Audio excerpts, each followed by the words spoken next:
right.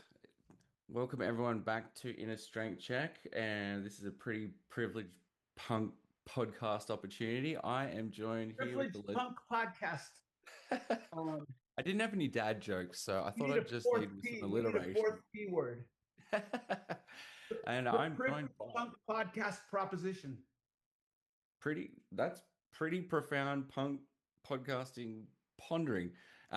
Here to join me with profound podcast punk ponderances is none other than Bill Stevenson, long running drummer of punk rock royalty, the Descendents, who are descending down to Australia, down under, for the 30th anniversary of Everything Sucks. Bill, how are you, my man? Apart from being absolutely hammered with us journos asking you similar questions over and over again ad nauseum. Oh no. The good ones don't ask the same questions over and over, and they know, that nobody wants that. What bands influence you? What's your favorite color? Like, yeah, but no, I like it. I mean, generally speaking, I enjoy talking about music with Mm. they're music enthusiasts, so it's usually a really good time. I mean, Yeah, like I you're looking pretty chilled out at the moment, mate. Like you're looking pretty well, I have comfortable. what you can't see is I'm in my comfy chair and I have it reclined and my feet are out like I'm completely comfy. It's Oh, awesome.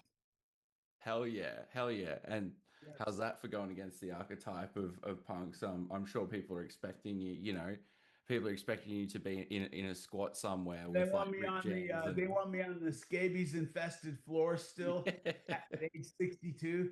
Yeah. yeah, I mean, I yeah. did enough of that. I think whatever the per capita fair share of all that gross stuff is, I already had it all. Yeah, I don't need Yeah, more. yeah, I'm cool. I think you've earned your stripes for a bit of comfort, but you're sort of getting out of your comfort zone. Well, not really, but out of your comfort zone enough for an Australian tour. Which it's interesting, Bill. I was reading a couple of press interviews you did late last year, and people were asking, oh, Everything Sucks is coming up soon, 30th anniversary of that album, landmark album. And I think the response from yourself and Milo in interviews at the time was like, oh, we don't really know. We might do a tour on it, but it seems like you've Yeah, but pulled the that's trick. that's um that's completely the truth and consistent. So Mm, this tour, this is just us going on tour. mm, In the fine print of the tour agreement, it mentioned that we were going to play all the songs off of Everything Sucks. But I did not plan it that way. And I did not know it was going to be that way until I started seeing the Australian shows being advertised that way. I'm oh not wow. saying tricked us into doing it, but I'm saying to me, playing your whole album, some album, that's like jumping the shark. Like, I would never do that of my own volition. But yeah, no, we're doing it. It's fun. I Mm, mean, I don't want to really play them in that same order, but I mean, plus mm, it's only half of a set. Like mm. that album's like 29 minutes and 50 seconds. We Yeah, usually for an hour and 15 minutes. So it's like, yeah, we'll play those songs, but we're gonna play a shit ton of other ones too. yeah, hell yeah, hell yeah. And I bet Yeah, well, everyone's looking forward to that. I tend to not. It's funny, Milo said the same thing. I tend to not like look backwards or celebrate things. I just try to full steam ahead. Like, what's Mm, next? No, what's mm. next? What's your favorite Descendants album? The next one, you know, that kind of thing. Yeah. Yeah. It's Um, good. I mean, Everything Sucks has got a lot of really good songs on it, and so it's been fun. And it was long enough ago that I was half my age. So some of them, there's a few songs that are proven to be technically very challenging, and I always mm, like that. We start practicing the song, and I'm like, "Ooh, I can't play it. I can't mm, play it. Practice mm, more." That's always really fun. mm. There's a couple that are really kicking my ass that way, and so it's fun. Is there any, are we getting any hints on which ones are kicking your I ass or you're lost leaving my that? voice. Yeah. Wait, do I have your voice? Or are there any I specific mean, do ones you that hear have me? been really challenging you, like in practicing, like warming up for it, or? Yeah. The two that are working me over is This Place Sucks, because those are my normal eighth notes and Mm, 16th notes, mm, or and but it's at 218 beats a minute. And a yeah. couple spots it's at 220 beats a minute.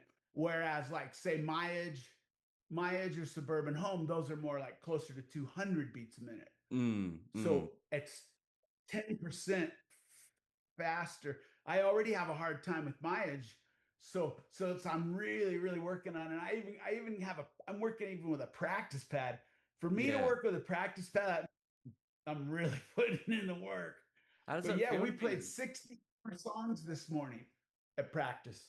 We Wow. practiced 4 songs because there's 9 from Everything Sucks that we haven't that have not been in our repertoire. 9 of them. So Mm, we've been doing those 9 kind of repetitiously, yeah. plus all ones. So today we did 64 songs. Yeah, that's two Wow. full sets, 2 full shows worth plus encore. Yeah, it was great. How do you, So we're really working hard. how does it feel to be, I guess, Really, how this? I solve most of my problems is Mm. work harder, drink a little more coffee. Hell yeah, man. Hell yeah. I'm right there with you. It's Um, going to be fun. It's fun to just dig out that many songs out of the woodworks. Plus, yeah.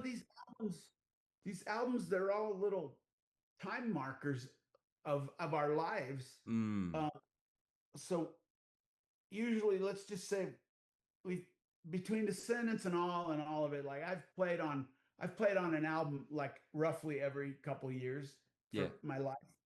And so these when you're playing these songs, you're thinking about what was I doing then? Like what kind Mm, did I have the Ford Explorer then, or did I have my little my van, or who was I dating, or what was my favorite pair of shoes then, or like where were we practicing?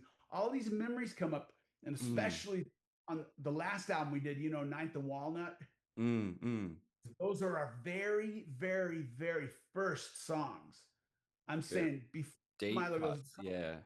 yeah, those were our very first songs. And so when we recorded those songs in 2002, and then we did the vocals and mixed them, a couple of years ago, that was just like Memory City because Yeah. we were little kids when we wrote those songs. Yeah. So it's fun. It's fun that because we don't really make up sort of stories in songs. All of our songs are kind of based on our own life experiences. So Mm. if you play 2 or 3 songs off of 15 albums, you're like you're covering a big part of your lifetime, sort of. Yeah. Yeah, yeah.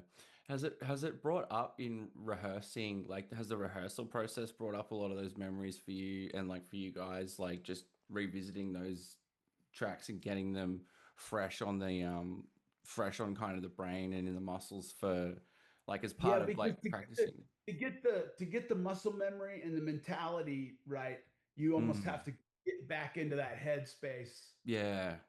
a little Yeah. bit. And it's cool. It's a cool thing. Mm. Has it felt sort of besides like the physical aspect of playing it, has it felt difficult at all trying to go back to those songs, or it's just been actually more of a kind of a welcome feeling for you, or like how's it sort of felt Did like you just say step? did you say mentally, emotionally, physically? I did. I'm sorry. Yeah, Which well, all three really, in terms of how you felt around like jumping back into that space. Has it been sort of mixed feelings? Has it been like more nostalgic, kind of warm fuzzies? Like what's the feeling been like for you? they're just time capsules. I mean, every live show is like that because our Mm, a Descendants live show, we're playing songs that we wrote when we were 15 mm, and mm, we wrote 5 years ago, and mm. everything in between. So it's always like that. It's like Bill Stevenson, this is your life. Have you seen that movie called De Lovely? It's about Cole Porter. Oh God, I think like forever ago. Yeah, It's vaguely. Yeah. it's my all-time favorite movie, and Cole Mm, Porter's my all-time favorite songwriter. And that movie is kind of written from it's just scene to scene mm. of like one of his songs. And so you you see his whole life in song. It's so cool. And that's kind of how it is, especially if we're doing all shows and Descendants shows, like then that's like the whole 46 years, the Yeah. whole thing, all of it. Yeah. Wow. It's so much has changed. I think like I'm even thinking, Bill, just like even between say the release of like even say Hypercapnium Spasmate and now like in terms of like the touring circuit and COVID and all that sort of stuff. How's it felt coming back into touring in this like post lockdown world, after we had our whole moment being stuck inside. Have you noticed that things have been different on the live front in terms of venues or just the process of touring or Are we still post COVID or post lockdown, or are we actually pre lockdown? Because there's well, a new that's thing that going is a around. good question, isn't it? There's a Because new we thing haven't going around. really, You know yeah, about no it, one, right? oh man, Yeah. that's a So whole rabbit hole. maybe we're pre and post lockdown. Yeah. But yeah, but I mean, like, first of all, lockdown just wasn't a thing for me personally because, Mm, like, I don't hang out much. Like, mm. I'm cool. I'm cool hiding out in my basement for 2 years. I have no problem with it. Yeah. Yeah. I stayed in the basement and like my son played guitar and I played drums and it was cool. It was cool. I think the people that suffered during COVID were people that they lost their jobs, they lost their Mm, homes, they lost mm, their the mm, the people that COVID hurt, not mm. me. But I don't think I think what you're saying is did the lockdown thing of that whole social distancing and just that whole thing we went through, did that change touring? And Yeah. I don't that it has. I don't Mm, believe that it did in any way. No. mm, mm, mm.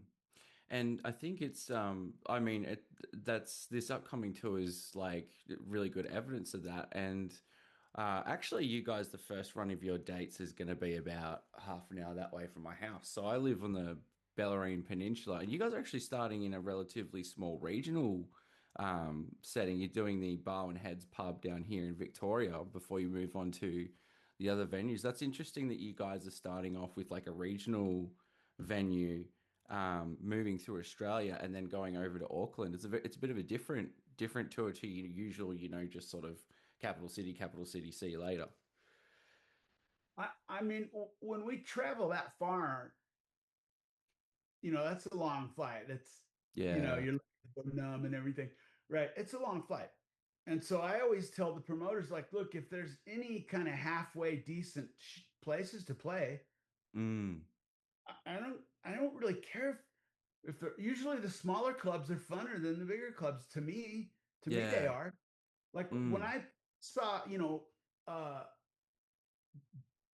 when I saw Kiss in an arena, okay, what was funner? When I saw Kiss in an arena or when I saw the Germs in a room this big Oh, with 100 other people? See, that's what I mean. Those are where the memories are made. And yeah. that so if some of these are like smaller cities with smaller venues, I'm gonna be hell yes. That's what I like. Yeah. Well, the Barwon Heads Hotel is effectively a pub. I mean, it's a big Oh enough yeah. venue, but it's Good. no Well, arena. they can bring me a beer up to my little drum station up there. Yeah. And That's maybe some awesome. fish and chips while we're at it. Any particular things you're looking forward to about the upcoming tour, like in terms of anything in particular with Australia or New Zealand touring either place? Is there anything you're like kind of looking forward to or missing or interested in with Australia or New Zealand? I tend to like it down there.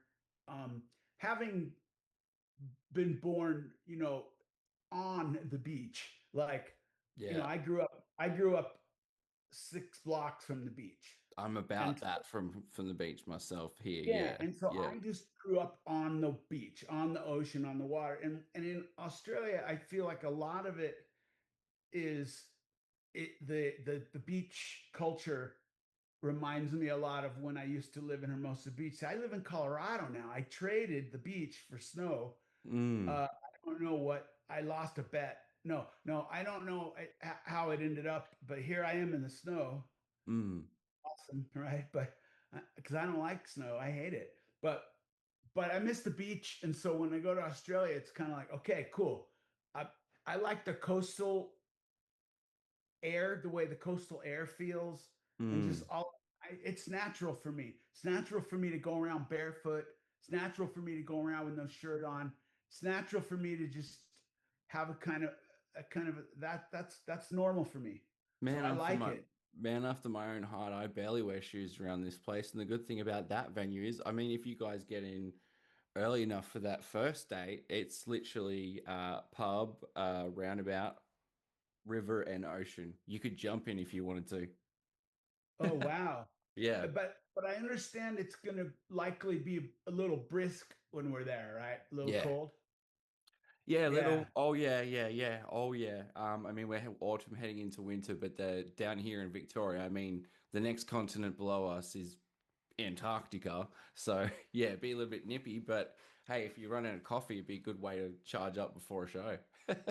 Yeah, right. The old everyone's what it's all trendy now to do those cold plunges, the Yeah, yeah, yeah, yeah. You could just claim you're doing a punk rock I don't Wim really Hof. fancy that, but I mean I'll go in cold water if it's like okay, if it's cold water or no water, I'm going in. And how are you feeling about bringing along? So you've got a lot of different support bands on the tour. There's a few that are kind of consistent across. Um, how are you feeling about the state of the punk scene in general at the moment? Because people have mixed thoughts on how the punk scene's going live and just in terms of music. What are your thoughts about how the punk scene's going generally at the moment? Uh I'm I'm tending to like it more now. Mm, Uh my my thoughts about it, my interest about it, and my investment in it in terms of spending time looking for new bands. That varies from year to year and yeah. decade to decade. But I feel like in the last 5 years, I just everywhere I turn, someone is like, "Hey, have you checked out this band?" And I'm like, "Whoa!" Hey, what about this band? Whoa!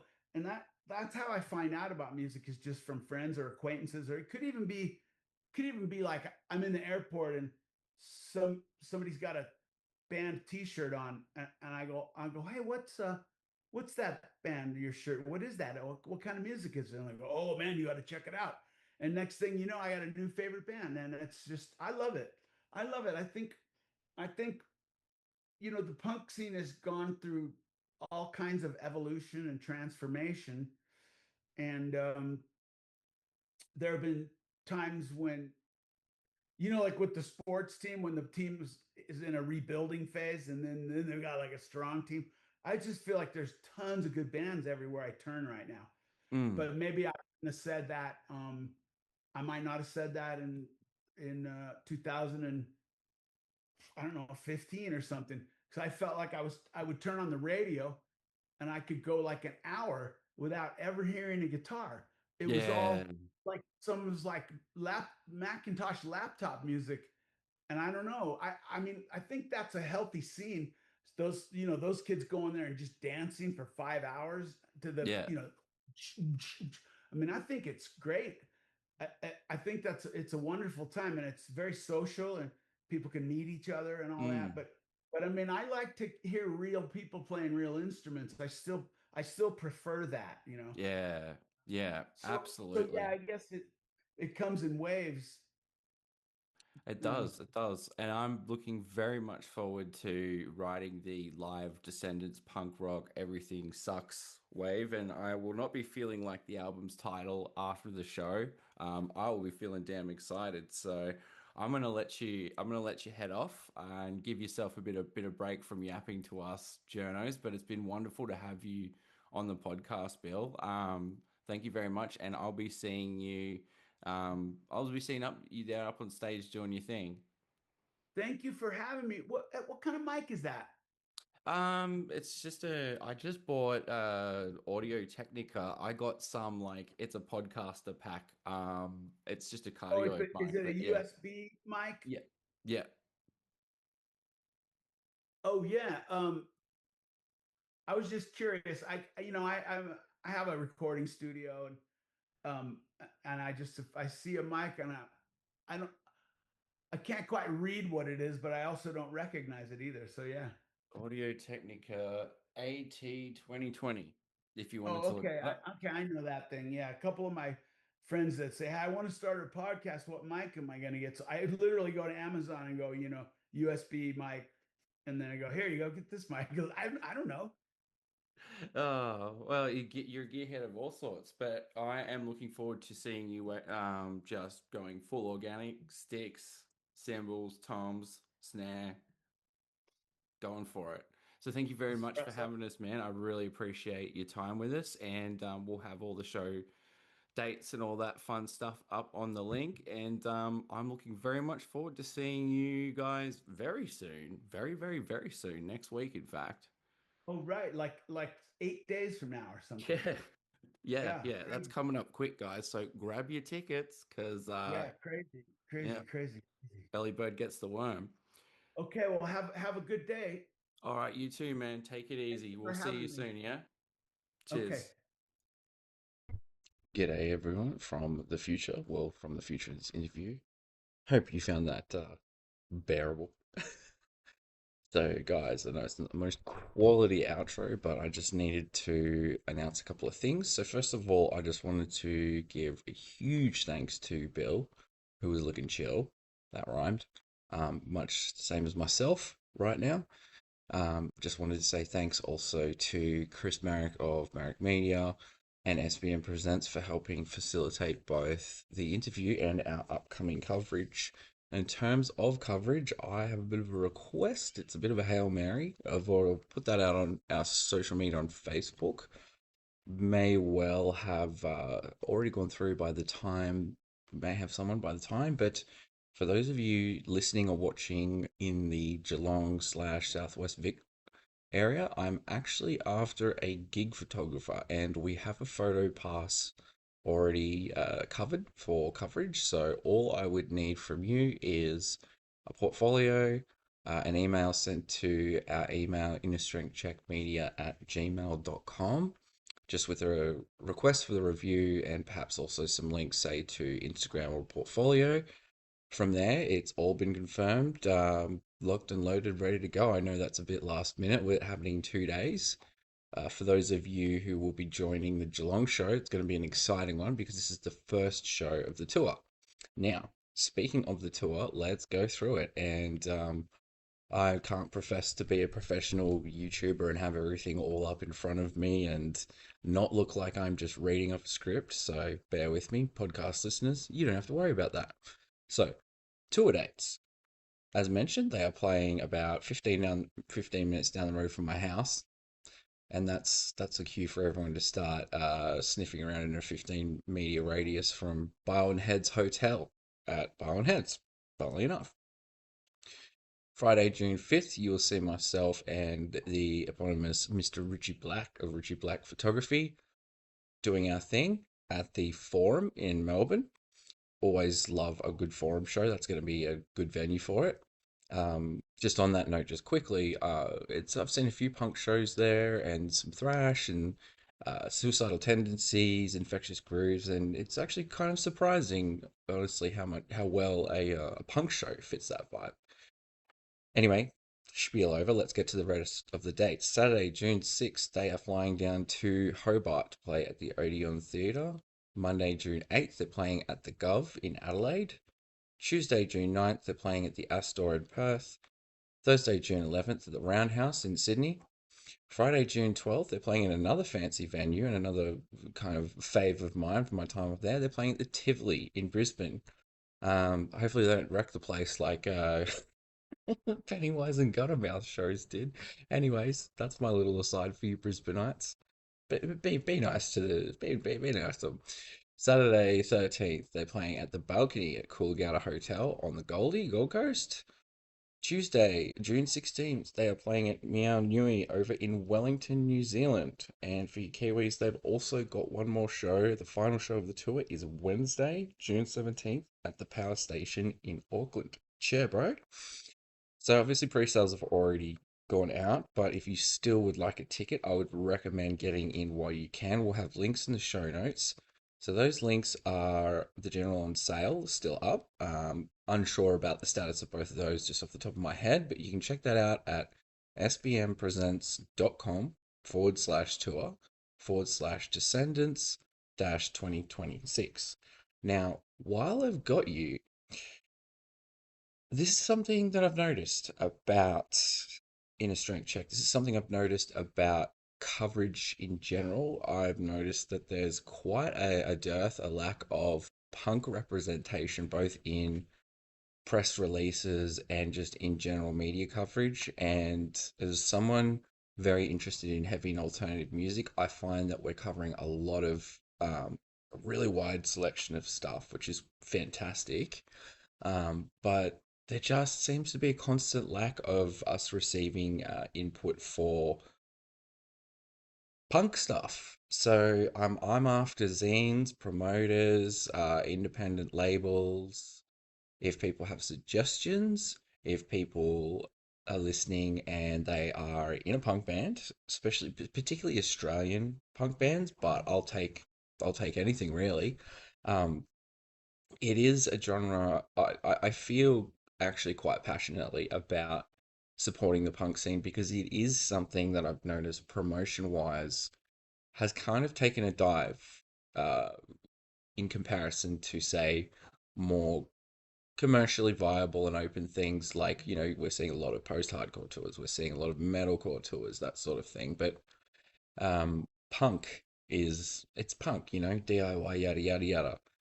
Long story short, I would like to promote more punk rock on our show, and I'm going to do that straight away right here. So I had something come in through my radar that was a nice little pushback on that. So just want to give a shout out to a band called an independent band called US Bastards, who have a release coming out on the 19th of June 2026. And obviously, we are going to have all the show notes, all the details available in the show notes. I'm just going to read a bit of their byline so you get a bit of information about them. I've listened to the new upcoming LP. It's called Negligent. I'm not editing that out. That's funny. Negligent Discharge. There we go.